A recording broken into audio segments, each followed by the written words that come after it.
Carlos, hoy tenemos otra entrevista, otro bicho raro, macho. Yo no sé cómo nos metemos en estos.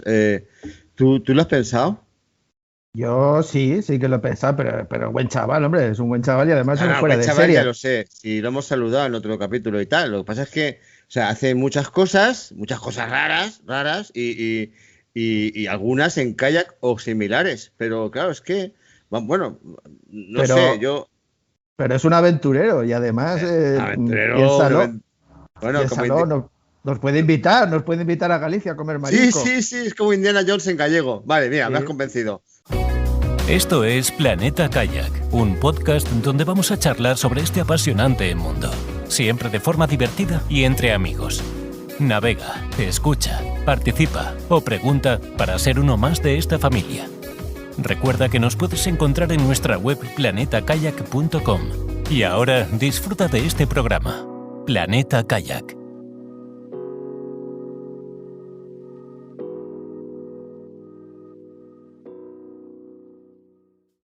Bueno, bienvenidos a Planeta Kayak una vez más. Hoy tenemos otro invitado de excepción, una persona que además de otras muchas cosas también navega en kayak y similares. Tenemos a Jesús García Juanes. Bienvenido, Jesús. Hola, buenas tardes. Bienvenido, Carlos, a nuestro nuevo episodio de Retos Juanes. ¿Qué tal? Muy bien, bienvenido Key y bienvenido Jesús y gracias por participar en esta entrevista. Bueno, a Jesús habitualmente lo llaman Suso, los cercanos, los de todos los días, ¿vale? Y es una persona que yo conocí a él, pero él no a mí, en un programa de radio que ya no existe, que se llamaba Goma Espuma, en la que entrevistaban a un señor que se había ido a un polideportivo con un carrito a dar vueltas alrededor, a ver cuántas horas y cuántos kilómetros podía dar en ese polideportivo en autonomía total, o sea, llevando la comida, el agua y cualquier cosa que necesitara sin salir de la pista del polideportivo. Aquello me llamó mucho la atención en su momento. Intenté contactar con el programa, no lo conseguí. Intenté encontrar a Suso, tampoco lo conseguí. Por internet estaba solo en un estado muy incipiente en aquel momento. Y para mi sorpresa, años después, estando en nuestro foro de kayakdemar.org, un saludo a todos los foristas y especialmente a Javier de la Puente, gracias al cual tenemos este foro, aparece un señor que se llama Jesús García Juanes, que dice: hola, que voy a hacer una cosa muy larga con un kayak de pedales. ¿Alguien tiene uno? ¿Alguien me puede echar una mano de aquí con la cosa del kayak? Y yo me vine arriba y dije: hostia, este es el mismo del polideportivo. Bienvenido, Jesús. ¿Qué te acuerdas tú de aquel primer momento en el foro de Kayak de Mar? Me acuerdo prácticamente de nada, porque escasamente recuerdo las cosas que han pasado hace años. Es que no logro conectar con ellas, de verdad. Pero Tengo recuerdas. Yo sí algo que recuerdo recuerdo algo. Yo sí que yo recuerdo recuerdo algo algo que del foro. sí, no, pero cuando preguntaste sobre el kayak a pedales, bueno, hoy en día Sí. es una historia bastante popular y que tiene sus partidarios y tal, pero en aquel momento un kayak a pedales y más en el foro de kayak de mar era algo súper exótico y al menos yo recuerdo que nos quedamos todo el mundo con el culo torcido, pero bueno, ya cuando contaste la propuesta que ibas a hacer y tal, pues encajó todo, ¿no? Que un kayak a pedales pues era lo apropiado para aquella aventura. Pero ¿nos podrías contar un poquito de aquella aventura con el kayak a pedales? Pues no se llevó a cabo, justamente porque los pedales no son los más adecuados para ese tipo de aventuras, curiosamente. Yo tuve Bien algo de porque, culpa. Yo tuve bien algo de porque culpa porque en aquel momento alguien que quería vender kayak a pedales en Valencia vino a hacer una demo a Pobla Marina y yo fui a probar. Yo fui a probar. Claro, y aunque por aquel entonces la cerveza no era mi fuerte, pues tenía una barriga, digamos, similar a barriga cervecera. Entonces, cuando tienes barriga cervecera o similar, el kayak a pedales es bastante incómodo. Y yo creo que lo comentamos. O sea, te envié fotos, Jesús, y yo creo que a raíz de eso desististe de hacer aquella prueba con el kayak a pedales. Me suena. el problema de aquel reto es que yo no conseguí el kayak. Me dejaron el kayak demasiado tarde. Y una vez, y no tuve tiempo para familiarizarme con él, y el poco tiempo que lo tuve fue suficiente para darme cuenta que era totalmente inviable, porque técnicamente no vale para hacer grandes distancias. Es más efectivo, son mucho más efectivos emplear los brazos. Además que yo había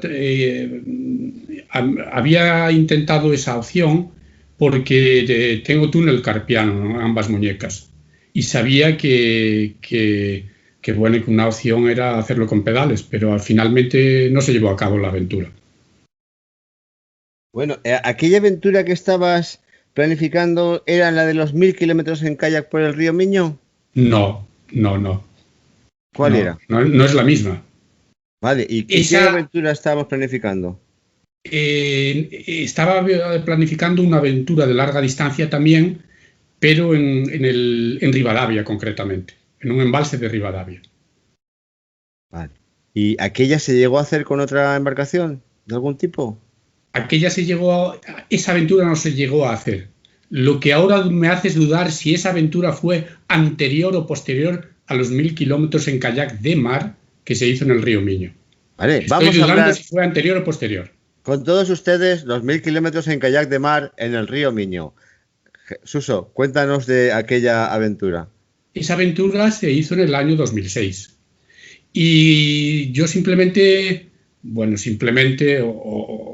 quería averiguar si una persona era capaz de realizar 1000 kilómetros, es decir, unir dos puntos que están entre sí, que los separan 1000 kilómetros, si era capaz de enlazarlos con todo el agua en el kayak y toda la comida y todo el equipo, incluido una tienda de campaña.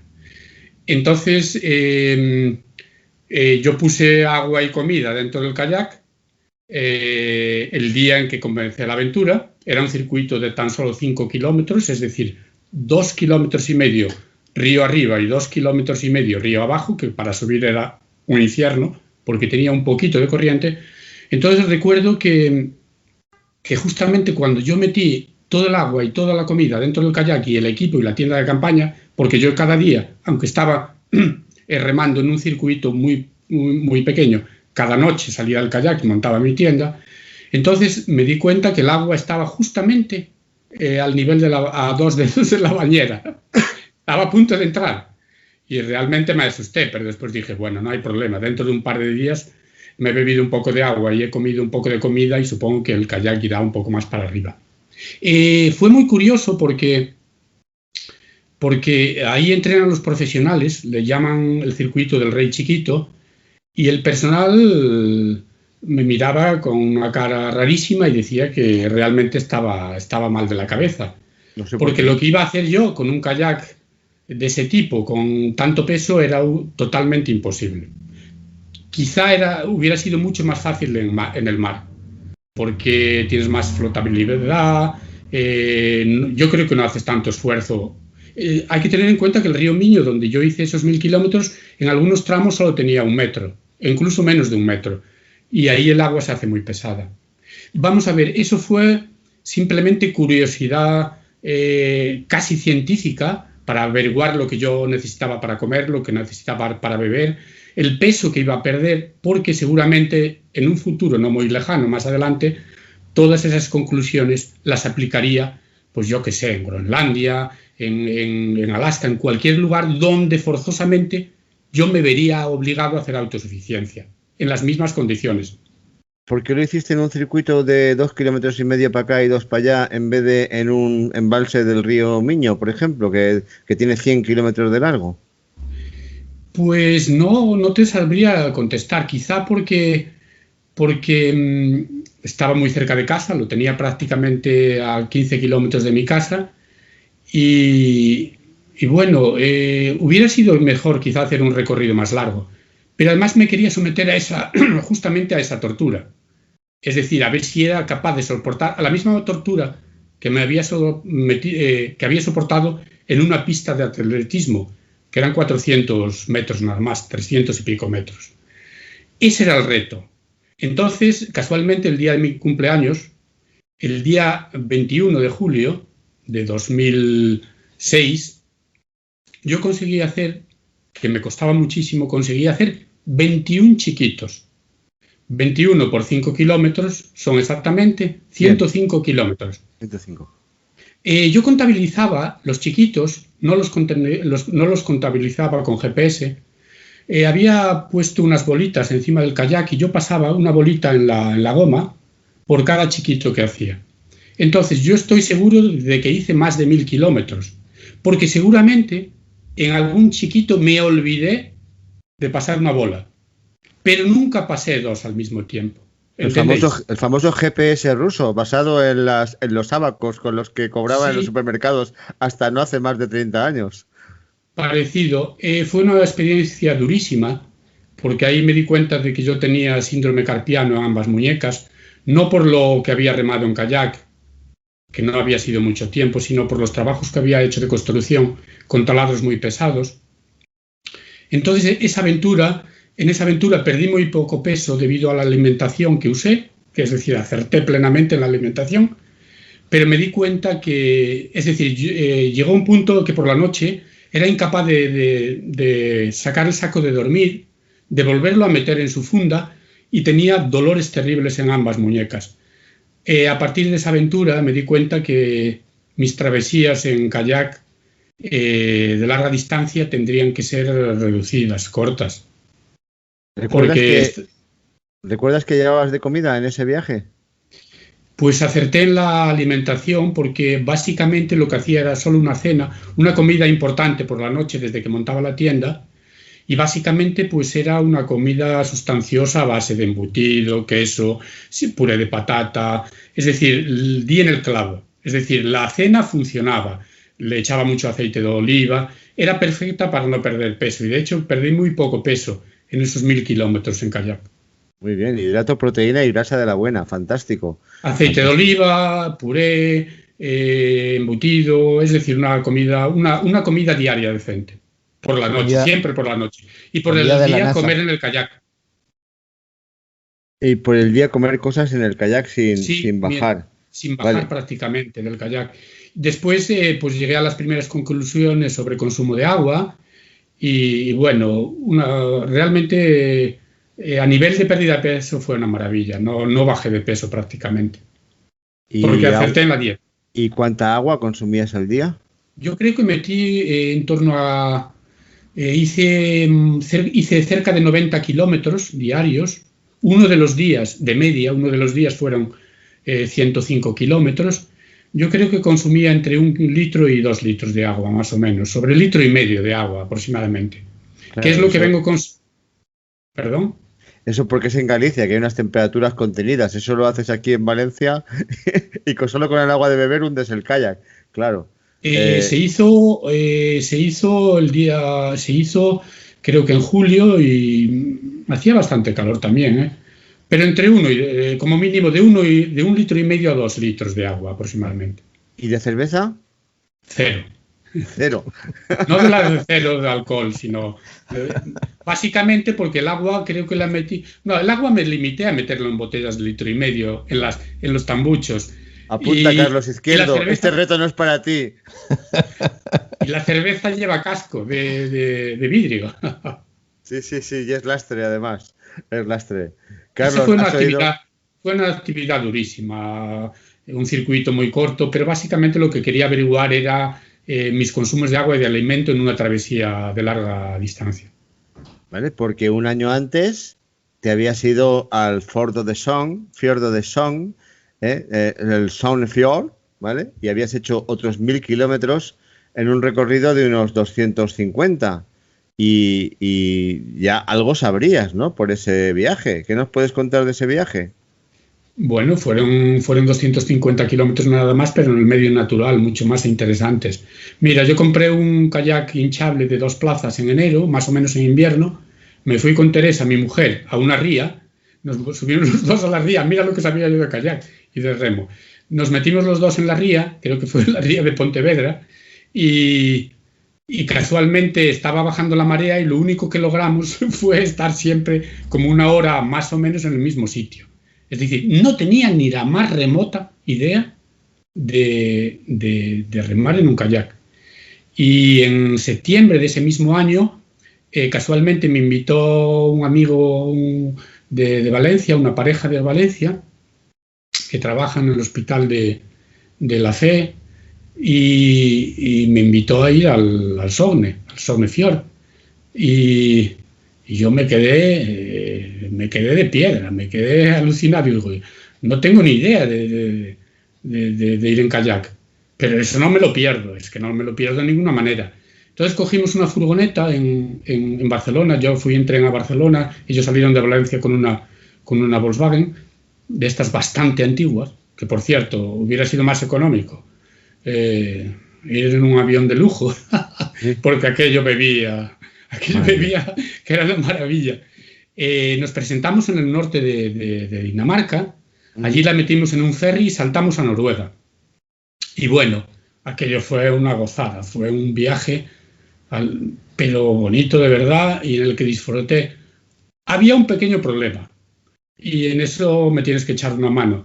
Tú recuerdas que para que hablasteis en la entrevista con Carlos Izquierdo, que para que una serie de gente se pueda juntar y puedan coincidir, tienen que coincidir varias cosas, ¿verdad? ¿Me puedes refrescar la memoria? ¿Cuál era una de ellas? Tenían que tener los mismos objetivos todos, ¿verdad? Sí. ¿Me podéis explicar un poquito cómo iba aquello? ¿Cuáles son los cinco puntos? Si recordáis alguno de ellos. Voy a hablar de un momento. A mí en el SOCNE me falló uno. Y es que con mis compañeros no hablamos cómo íbamos a afrontar esa aventura. Vale. Estoy buscando el guión de la otra vez, pero bueno, ve contando del fiorde y yo mientras... Si recordáis, tiene que ser todos los miembros de esa expedición tienen que tener un objetivo común y una forma de afrontar la aventura igual. No puede ir uno a hacer kilómetros y el otro a ir a tomar fotos. ¿Comprendéis un poquito lo que os explico? Los intereses deben ser similares. Ahí mismo, de eso mismo hablamos. Entonces yo cometí el error de no hablar con Javier y Aurora de cuáles iban a ser nuestros intereses en esa aventura. Y claro, empezamos la aventura, empezamos el viaje, empezamos a remar en la salida del fiordo, que lo cogimos del mar hacia adentro, no de la terminación hacia el mar.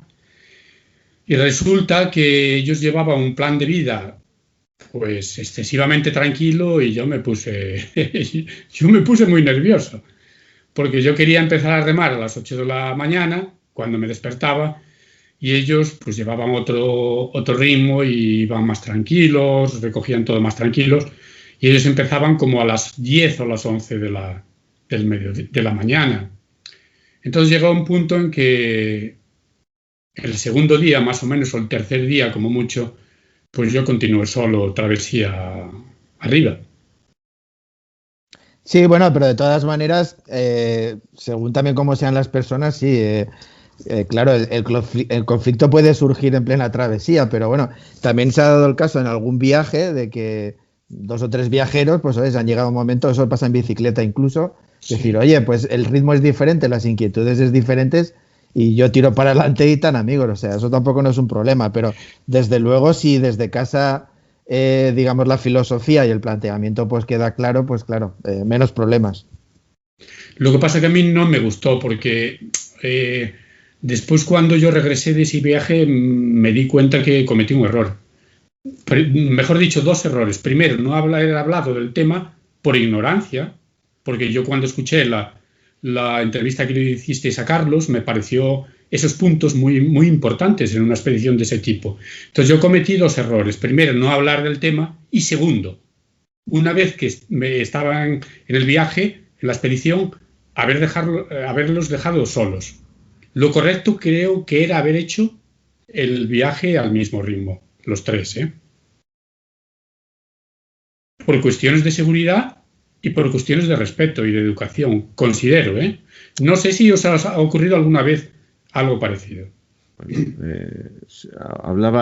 Carlos hablaba de la filosofía del viaje, era importante saber a qué ibas a ir al viaje y en qué términos, ¿vale? El nivel de resiliencia, las habilidades similares, la pasta y el tiempo, ¿vale? Mira, yo iba a disfrutar del paisaje, de la naturaleza, hacer muy pocas fotos, que cada vez me apetece menos hacerlas, muy pocas o ninguna, 4 o 5 fotos, y simplemente a inyectarme en vena. Es decir, remar, acabar cansado, remar todo lo que pudiera remar para acabar cansado cuando se hiciera de noche, y que yo cuando me metiera en el saco quedara frito, me diera tiempo exclusivamente a cenar y quedarme frito. Ese era mi plan y eso es lo que me gusta. Es decir, pues trabajo y paisaje y nada más. Sí, Jesús, pero considera... Su programa era diferente, totalmente diferente.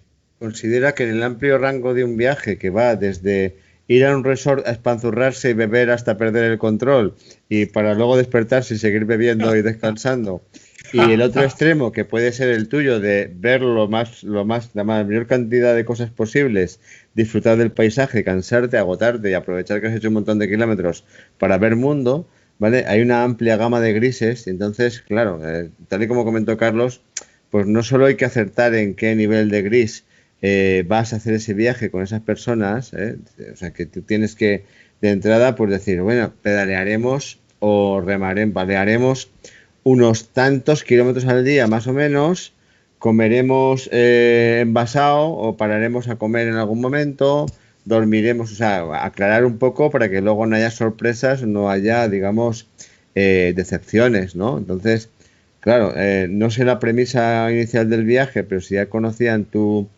corte aventurero y deportivo, pues bueno, la sorpresa a lo mejor se la llevaron ellos más que tú. Pero bueno, al final uno solo se arrepiente de las cosas que no ha hecho. Entonces, si en aquel viaje, pues en un entorno como el Soundfjord, te pegaste un tute de 1000 kilómetros viendo 4 veces el mismo paisaje, bueno, pues imagino que ellos encontrarían un sitio donde pusieran cerveza buena y pudieran comer salmón en salsa con patatas bravas y morro y pudieran disfrutar un poco de la gastronomía noruega, ¿vale? Pero tenemos que aclarar una cosa. Ahí no se hicieron 1000 kilómetros, solo se hicieron 250 kilómetros. Ellos y yo, vale. Ojo, yo no subí, bajé 2 veces, no. Subimos los 3 solo una vez. Carlos, recuerda que tenemos que castigar a los documentalistas. Esta noche no cenan, mañana no comen y pasado latigazos, ¿vale? Por habernos dado y cara a la pared. Información y cara a la pared y les cortamos el wifi. Lo que más le va a doler va a ser lo del wifi. Entramos por el mar y cuando se acabó el fiordo paramos todos. Lo que pasa es que yo llegué un poquito antes y un par de días antes bajé hasta aproximadamente, bueno, fueron más de 250 kilómetros, sí, porque bajé a donde teníamos la furgoneta, pues serían 250 más otros 50, unos 300 kilómetros. Aproximadamente unos 300 kilómetros. ¿Y eso en cuánto tiempo? Eso yo lo hice más o menos en unos entre 30 y 50 kilómetros, etapas entre 30 y 50 kilómetros. 7 días. Sí, fue una semana aproximadamente. Y ibais los 4 con una semanita, 7, 8 días. Pero Jesús, lo dices como si nada, 30 a 50 kilómetros con un kayak hinchable. Bueno. No, que me refiero yo, o sea, que habla en tu favor, digamos, yo qué sé, del nivel y las ganas que le pones, que son retos que no están al alcance de cualquiera persona, me refiero. Carlos, te voy a poner en situación a ti y a las demás personas que escuchen el podcast, ¿vale? El kayak y el agua es una pequeña parte de Suso, ¿vale? Este hombre por supuesto. De Tarifa a Gijón con una bici plegable, ¿vale? Ha hecho lo del deportivo que ya le hemos contado, ha juntado todas las cumbres de Galicia en un tiempo prácticamente imposible, ha hecho una transpirenaica en autonomía en 14 días, si no me equivoco, tenemos el último reto, ¿vale? En autonomía, o sea, con todo encima menos el agua, ¿vale? Se ha dejado llevar a aguas heladas para que alguien de la universidad vea en qué punto estás a punto de morirte cuando llevas mucho rato en agua a una determinada temperatura que para ti y para mí significaría que nuestras partes blandas nunca volvieran a serlo, ¿vale? Entonces, él tiene otro tipo de resistencia y va buscando su límite. Lo del Josef Ahram, un saludo Josef Ahram, ¿vale? Es una broma al lado de las cosas que hace Suso y con los medios que hace Suso, ¿vale?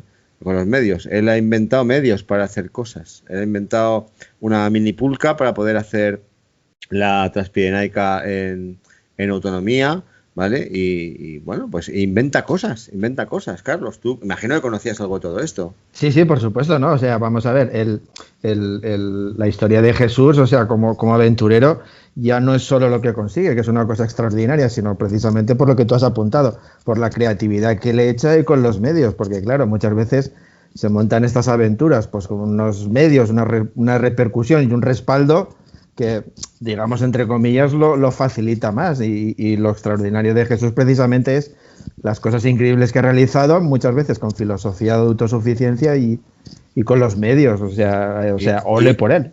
Y mínimo presupuesto, porque aunque es socio de Elon Musk, ¿vale? El hombre de los Tesla y tal, él de la parte que gana vendiendo Teslas prácticamente no gasta nada en sus retos porque su mujer le controla. Entonces no le deja que se gaste dinero en estas movidas. Entonces, si por ejemplo quieres una aventura larga, pues se va a Fontibре y baja hasta Riumar con un footbike, ¿vale? Y luego cuando llega a Riumar dice, bueno, pues tendré que volver a casa. ¿Qué hace? Se viene por toda la Sierra de Irta, pasando todo Castellón, hasta llegar al cuartel general de los Carlos Izquierdo Boys, hace ahí una torra y luego le lleva al aeropuerto para volver a su casa. ¿Vale? Efectivamente, creatividad e imaginación. Dice, el Ebro, dice, en kayak. Dice, no, footbike. no me lo mejores, igualamelo. ¿Vale? Bueno, entonces, ¿me permitís salir un momento, unos segundos del tema del kayak? Vale, claro. Mira, nunca jamás una persona había hecho hasta el año pasado una transpirinaica con toda la comida, en invierno, una transpirinaica invernal con toda la comida de mar a mar. Nunca jamás había hecho en raquetas. Nadie había hecho una transpirinaica invernal en raquetas. Nadie había usado un trineo en los Pirineos. Es decir, nadie había usado un trineo en una travesía invernal que tiene 50 kilómetros de desnivel positivo. Los trineos o los pulcas se han usado en Groenlandia, en el Polo Sur, es decir, en zonas llanas. Entonces, esa travesía la he hecho con 60 años. Es decir, en el momento en que me encontraba, es la actividad cumbre, es la actividad más importante que he hecho en mi vida. La he hecho a los 60 años porque creo que psicológicamente no estuve nunca preparada para ello. Fue la primera travesía invernal que se ha hecho con raquetas, la más rápida en términos absolutos. En términos absolutos, la más rápida. La primera que se hace con 0 euros, es decir, en autonomía absoluta de alimentos, y, curiosamente, la primera en la que se emplea un trineo. Cuando yo planteé eso en los medios a nivel nacional y se enteraron los esquiadores de toda la vida, dijeron que eso era totalmente imposible, que yo no podía mover un pulca con comida para aproximadamente 40 días, que era lo máximo que eso se podía prolongar, que era imposible subir un pulca a un collado con comida para 40 días con raquetas, sin esquís. Es la travesía más rápida en términos, la transpirinaica invernal, en términos absolutos más rápida de la historia. Pero yo la he hecho con raquetas, no con esquís. Y la he hecho además con toda la comida de la travesía. Entonces, esa actividad, no quiero hablar de las cosas que he hecho, que me perdería, pero esa actividad, de alguna manera, era una locura, pero de las grandes, por los que los esquiadores te decían que era totalmente inviable. Entonces, esa actividad da un poquito, lo que estabais comentando, resume un poquito el historial de 30 años de actividades.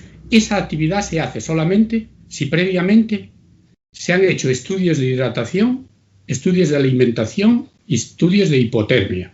Porque la única manera de hacer eso es beber poco, comer poco y llevar poca ropa, poco equipo. Solo puedes llevar comida.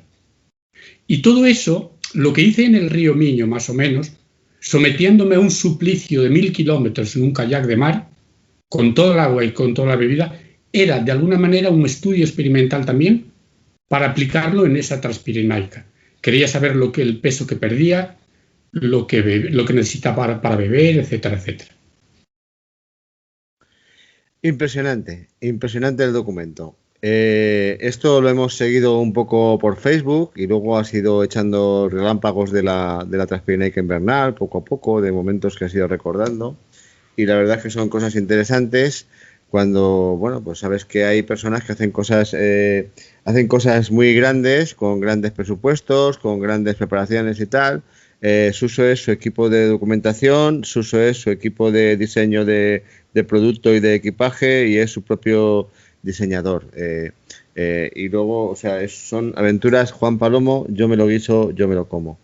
Pero te voy a interrumpir, pero imaginad ahora que con ese carro Pulca que he diseñado para la siguiente Transpirenaica invernal del año que viene, que va a ser una HRP, es decir, va a ser una travesía invernal técnicamente mucho más compleja. Imaginar que ese carro Pulca nos sirve también en Noruega para tramos de tierra, para llevar también nuestro pack RAF, que es la intención que tengo. Es decir, en ese carro Pulca podéis llevar también encima el pack RAF. Y en vez de irnos al río Miño, que es pesadísimo, nos vamos o me voy solo a Noruega y allí hacemos anfibias, en las que esa rueda se pueda emplear en tierra, ese trineo se pueda emplear en nieve, pero cuando usemos el pack-RAF, ese carro lo podamos llevar encima del pack-RAF con la rueda en la proa, más o menos, y las piernas por debajo. Y mucho más fácilmente que una bicicleta. Que el Bike Raft, ¿se llamaba esto, Carlos? Bike Raft, ¿verdad? De todas maneras, Pulca Raft. Pulca Raft. Jesús, para la gente que no sepa lo que es una pulca, ¿podrías explicarlo un poquito? Porque nosotros sí que lo hemos visto en fotos, pero hay gente que a lo mejor no sabe muy bien lo que es. Pues la pulca o trineo, que no sé si es correcto emplear el término trineo, perdón, porque creo que el trineo es un medio de transporte para transportar cargas con dos patines. Y la pulca es lo que se emplea, lo que emplean los expedicionarios en el Polo Sur, en zonas en Groenlandia, es simplemente como un kayak. La pulca es un kayak, parecido a un kayak, que lo arrastras, ni más ni menos, donde llevas todo tu equipo y tus alimentos. Y el trineo es más bien lo que entendemos por lo que emplean el medio de transporte que emplean los esquimales, que son dos patines, un medio de transporte con dos patines. El pulca es más parecido a un kayak rígido pequeño, simplemente tiras por él y ya está. Y eso se emplea en Polo Sur, en Groenlandia, en zonas relativamente planas. Entonces perdón. Sí. Yo lo que intento es crear un carro pulca que después me permita también llevar el pack-RAF y poder llevar en las travesías anfibias, poder llevar el carro pulca sobre el pack-RAF y poderlo emplear en tierra, en nieve y en agua. Entonces, ¿me equivoco si pienso que cuando hiciste la Transgalaica anfibia ya estábamos pensando en volver a subir a Noruega para cruzar nieve y rías de sur a norte? O, quiero decir, ¿eso ya era también una preparación? ¿Nos vas a hablar de la anfibia Transgalaica? La Transgalaica anfibia son cerca de 500 kilómetros. Se hicieron con el mismo kayak que empleé en Sognefjord y fue, de alguna manera, mi primera travesía anfibia. Es decir, en la que en 500 kilómetros lograba alternar grandes recorridos en tierra y grandes recorridos en el medio, en agua. Vamos a ver. Entonces fue una travesía muy bonita porque me di cuenta que entrando por el Cantábrico, cogiendo el Navia hacia el interior de Galicia, llegando a la máxima altitud de Galicia, que está en Ancares, y cogiendo el río Sil, y desde el río Sil desembocando en el Miño, yo iba a hacer una travesía de en torno a 500 kilómetros, más o menos por las laderas este y sur de Galicia, una travesía impresionante y muy bonita.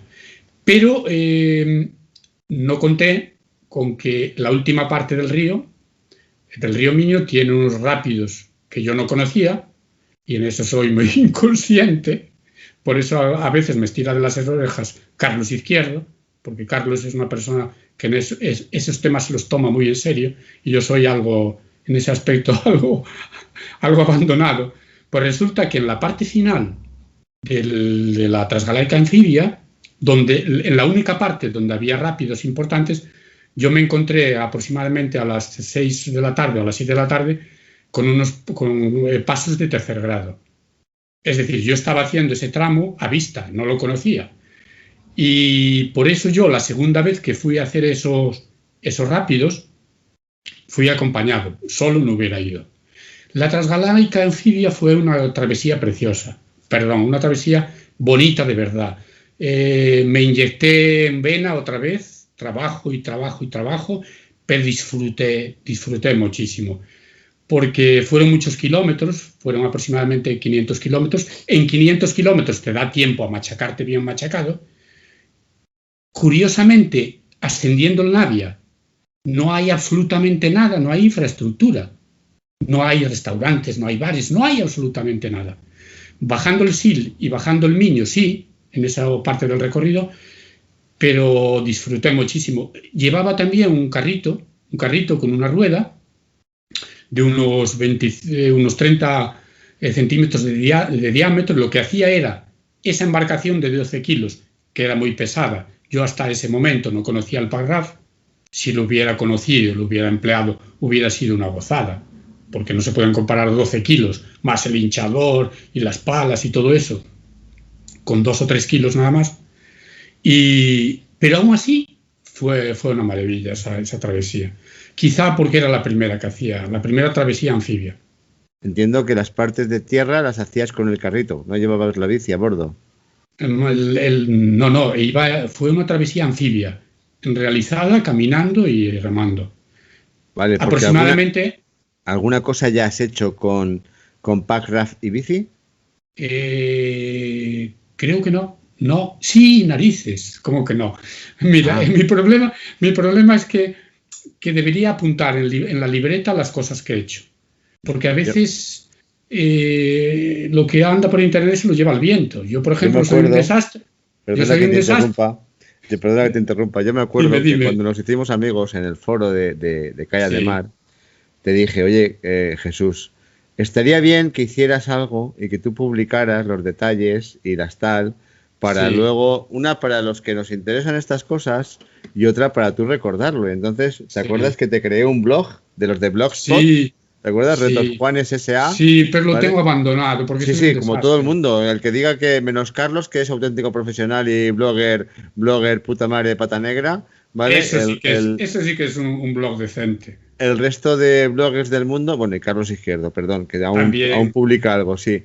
El resto de bloggers nos hemos abandonado por el Facebook y por el Instagram y tal, y pasamos del blog. Pero durante un tiempo yo te creé el blog, yo creo que todavía estoy autorizado en tu blog, y ahí fuiste poniendo cosas durante bastante tiempo, hasta que el veneno de Facebook nos inyectó a todos y ya ni blog ni nada. Y claro, buscar algo en Facebook es como buscar una aguja en un pajar, es imposible encontrar algo que hiciste hace X tiempo, ¿correcto? Queridos amigos, el problema es que ni siquiera lo he apuntado. Estas cosas hay que volver a apuntarlas en una libreta, ¿entiendes? Con bolígrafo, porque si no, es que yo ahora voy a buscar actividades mías y las tengo que buscar en prensa, en los recortes de prensa, y es un rollo. Lo que te quería decir, claro que hice una travesía anfibia muy bonita también, que me gustó mucho, con bicicleta, según dices tú. Anfibia Rías Baixas, preciosa. Es decir, tramos de tierra, y cuando llegas a las rías bajas, tramos de tierra, cuando llegas a la ría, coges la bicicleta, las montas en el Parraf, la pones encima y cruzas la ría. Y otra. Fue precioso, fue muy bonito, de verdad. Pero curiosamente lo hice con una bicicleta de carretera, con una bicicleta de estas baratitas de donde ya sabéis. Sí. De donde ya sabéis, para no hacer publicidad.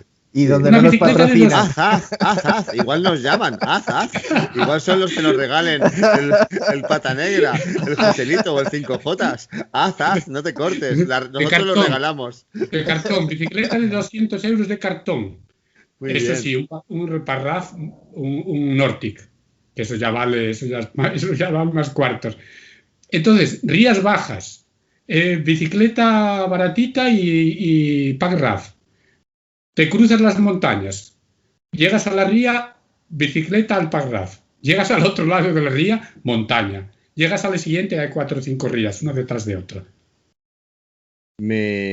Nos decía Luis Mora, porque yo, inocente de mí, le preguntaba, oye, que la gente que lleva bicis plegables para lo del bike raft, la combinación de bici y pack raft, y me decía, no, llevan bicis de montaña de rueda de 29 y las montan y las desmontan y las ponen en la prueba del pack raft y para adelante, o sea, pata negra en bici y pata negra en el agua. Digo, joder, qué poderío llevar ahí una...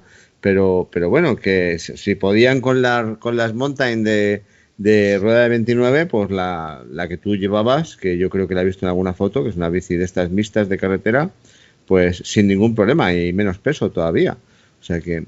Y me imagino además que por el tipo de agua que te encuentras cuando entras en la ría, ¿vale? Que es un destino ideal porque normalmente no hay corriente, no hay grandes olas y entonces literalmente es un paseo en barca, ¿no? Entrar por la orilla norte de la ría y salir por la orilla sur con el pack raft, literalmente será un paseo en barca. Que no hay olas. Sí, Madre mía. Uy. Sí, hay olas. Viento y ¡oh! ¿Sí?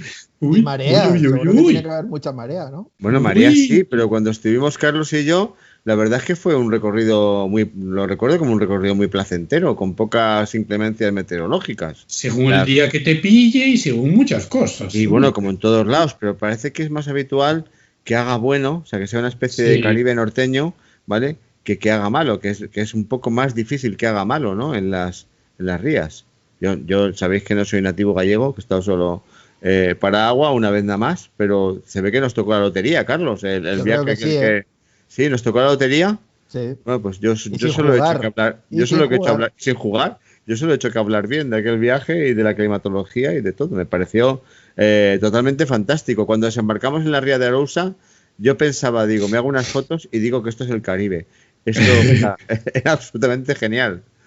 ¿Sabéis? El problema de llevar bicicletas en un pack raft en agua salada es que esas bicis se quedan hechas, con perdón, una mierda.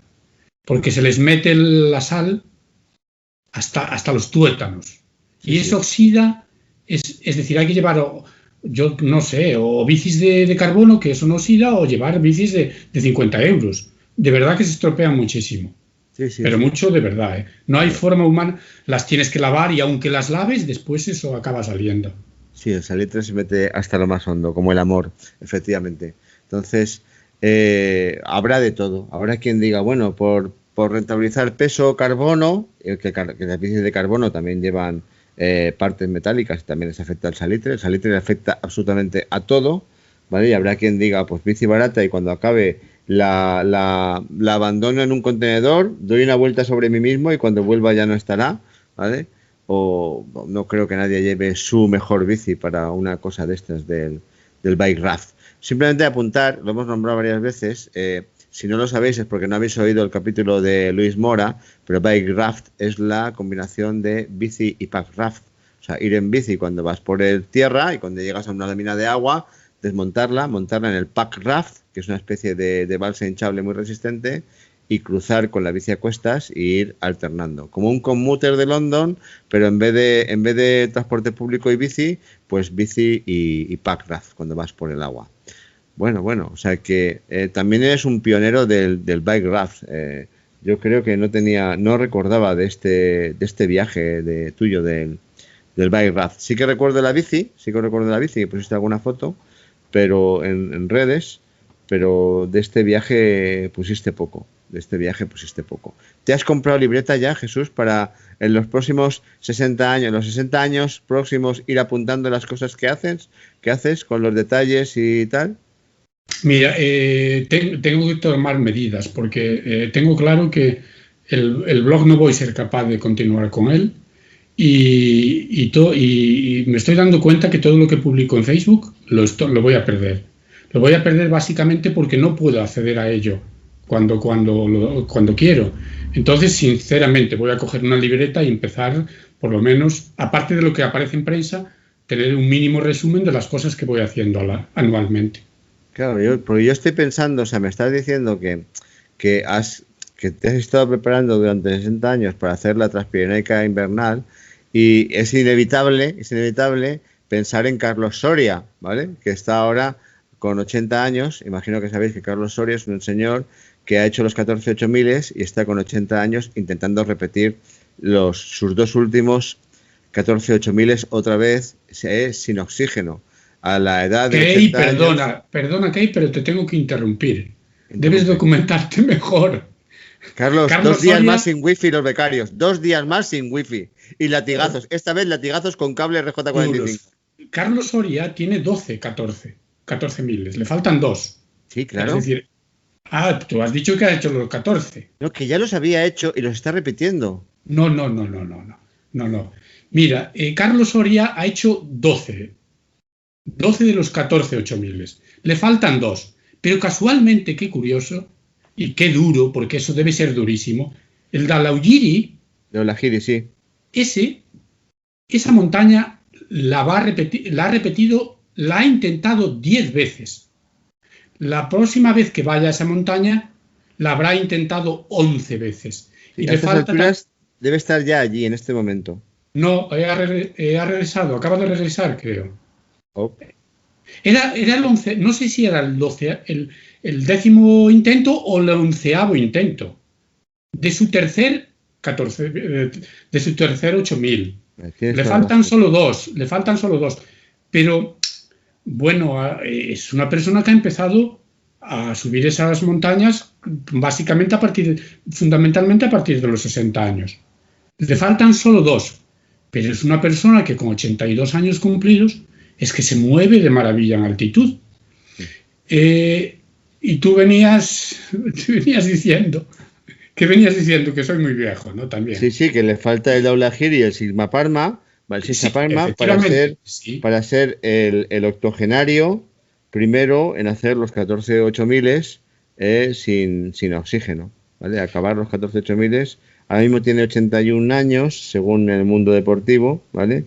De referencia informativa donde la haya, ¿vale? Noticia del 16 de noviembre, no, ya tiene 82. Tiene 82 años, sí. Sí. Y yo, pues que te veo siguiendo la estela de Carlos Soria, decir, ahora que a los 60 estoy bien físicamente, voy a prepararme para llegar a los 80 haciendo cosas realmente importantes. Pues no sé, lo de Groenlandia, el Ártico, el Antártico, estas cosas, no sé. ¿Cuál es la siguiente? Ya nos has dicho que es la HRP con tu pulca, pero dinos para terminar cuál es la de después de la HRP con tu pulca, en el que ha intervenido el mejor fabricante de pulcas del mundo, que una vez más es Javier de la Puente, y le saludamos de nuevo. ¿Cuál es la siguiente, Jesús? Pues debería ser una montaña de cada provincia española, una montaña de cada provincia peninsular, en invierno, sobre una bicicleta, en absoluta autonomía, es decir, serían 3.000 kilómetros en absoluta autonomía, con toda la comida en 2 alforjas de la bicicleta, con el piolet, con los grampones, con tu saco de dormir y con tu tienda de campaña, o bien una gran travesía anfibia. Bueno, y el candado, no se te olvide el candado. No sé, que vayas a subir al Teide y al bajar no esté la bici, que estamos en España, recuérdalo. Ese tema hay que tenerlo muy en cuenta, porque siempre que se hace, como no puedes subir a todas las montañas con la bicicleta, la tienes que dejar escondida, y bien escondida, ¿eh? Efectivamente.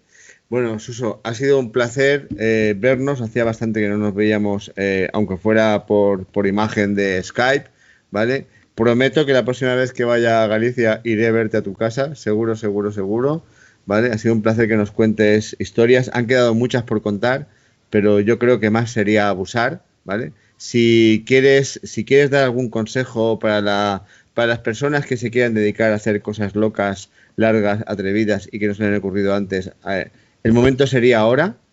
Si hubiera algo que tú quieras decir, mira, que te vas a dedicar a hacer lo que hago yo, haz esto o piensa esto. ¿Se te ocurre algo que pudieras decir? No puedo dar ningún consejo, porque el que está loco ya las hace. Y el que no está loco, ¿qué le vas a decir? No le puedes decir absolutamente nada, lo tienes que llevar en la sangre. Efectivamente, lo apuntaremos para tu epitafio.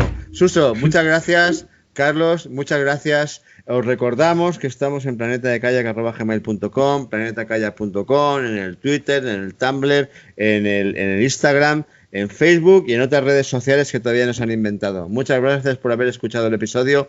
Nos vemos en los siguientes. Adiós, amigos. Navega, escucha, participa, pregunta. Para ser uno más en Planeta Kayak.